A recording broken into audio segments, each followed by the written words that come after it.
Start.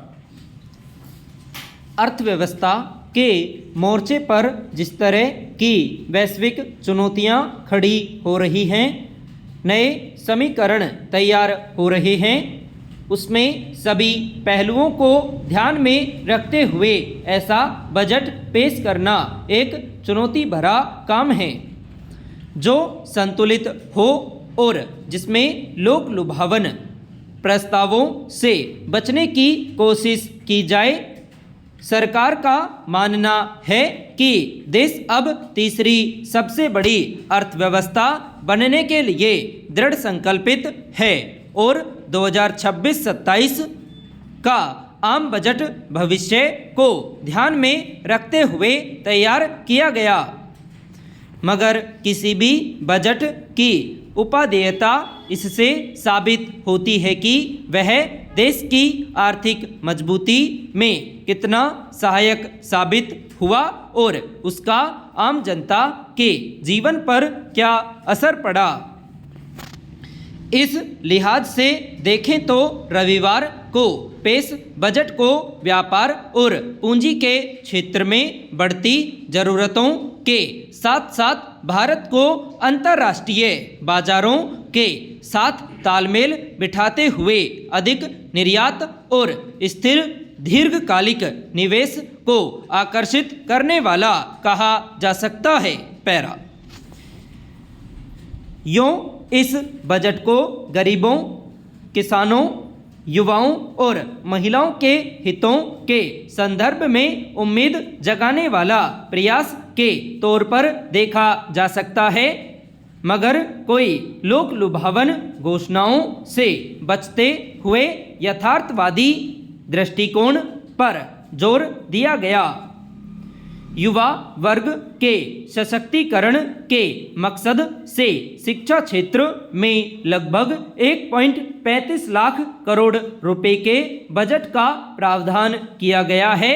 इसके तहत 50 नए IIT और मेडिकल कॉलेज खोले जाने की बात कही गई है।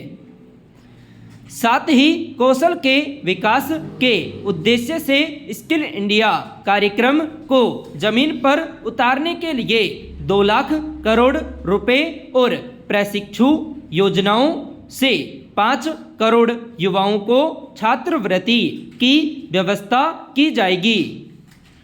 सूक्ष्म, लघु और मध्यम उद्यमों यानी MSME के क्षेत्र में मदद के साथ ही रोजगार केंद्रित विकास को प्रमुखता दी जाएगी। दरअसल देश में आज भी विकास के सारे सवाल बढ़ती बेरोजगारी के सामने चुनौती की तरह लगने लगते हैं। इसके मद्देनज़र बजट में बेरोजगारी दर को 8% से नीचे लाने का संकल्प जाहिर किया गया है, मगर सारे निवेश और कार्यक्रम की कामयाबी इस बात पर निर्भर करेगी कि शहरों, महानगरों के साथ साथ ग्रामीण इलाकों में भी रोजगार के कितने अवसर सृजित हुए और उसमें हिस्सेदारी करने के लिए कौशल की कसौटी पर कितनी प्रशिक्षित युवा आबादी तैयार हुई। पैरा इसी तरह लक्ष्मी वंदना योजना को विस्तार दिया गया है और स्वरोजगार ऋण के नियम शिथिल किए गए ताकि महिला सशक्तिकरण की दिशा में ठोस नतीजे हासिल किए जा सकें। मगर यह देखने की बात होगी कि इससे जमीनी स्तर पर लैंगिक समानता की स्थितियों को सशक्त बनाने में कितनी मदद मिलेगी।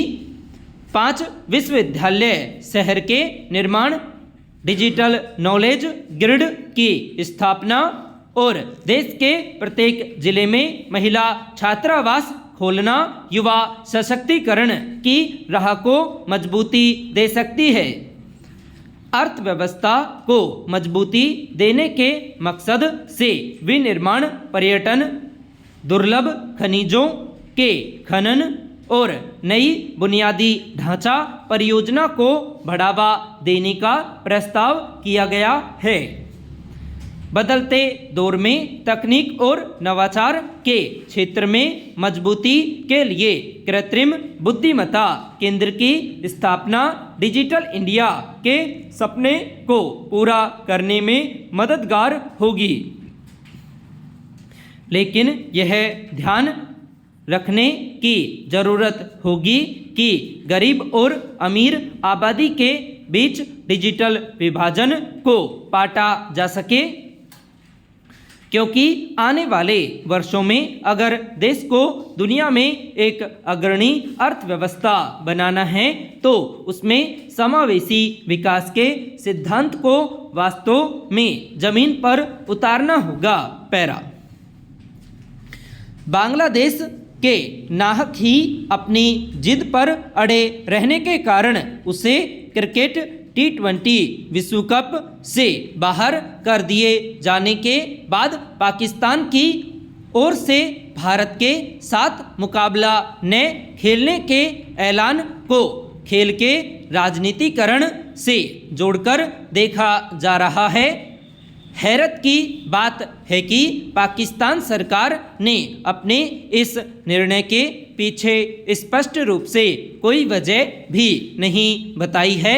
ऐसे में माना जा रहा है कि बांग्लादेश के साथ एकजुटता दिखाने के लिए पाकिस्तान ने सोची समझी रणनीति के तहत यह फैसला किया है।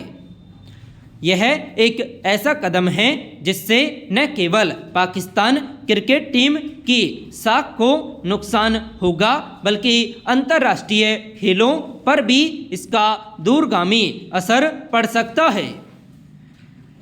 इससे खेल भावना की गरिमा को भी ठेस पहुंची है, क्योंकि इस तरह के खेलों का आयोजन राष्ट्रों के बीच एकता, शांति, सांस्कृतिक आदान प्रदान और मैत्रीपूर्ण संबंधों को बढ़ावा देने का एक शक्तिशाली माध्यम होता है। इसलिए खेलों को भू राजनीतिक तनाव और सियासत के दायरे से परे रखा जाना चाहिए। पैरा दरअसल इस गतिरोध की शुरुआत आईसीसी के उस फैसले से हुई थी जिसमें सुरक्षा आश्वासनों को मानने से इनकार करने और अपने सभी मैच भारत से श्रीलंका स्थानांतरित करने की जिद के बाद बांग्लादेश को T20 विश्व कप से बाहर कर दिया गया था। आईसीसी के इस फैसले के बाद पाकिस्तान के क्रिकेट और राजनीतिक हलकों में तीखी प्रतिक्रिया देखने को मिली। पाकिस्तान ने भले ही भारत के साथ मैच न खेलने के फैसले की कोई वजह नहीं बताई है, लेकिन उसके मंसूबों को साफ समझा जा सकता है। इसमें दो राय नहीं कि भारत पाकिस्तान का मुकाबला किसी भी आईसीसी टूर्नामेंट में सबसे ज़्यादा रोमांचकारी माना जाता है, जिसे वैश्विक स्तर पर सर्वाधिक दर्शक, प्रायोजकों की रुचि और प्रसारण राजस्व मिलता है। इसलिए आईसीसी के सामने भी वित्तीय और नियामकीय चुनौतियां खड़ी होने की आशंका है। इस बीच पाकिस्तान क्रिकेट बोर्ड के खिलाफ कानूनी कार्रवाई किए जाने की मांग भी जोर पकड़ रही है। ऐसे में आईसीसी को सख्त कदम उठाने की ज़रूरत है ताकि भविष्य में खेल भावना के साथ कोई खिलवाड़ न हो। संपूर्ण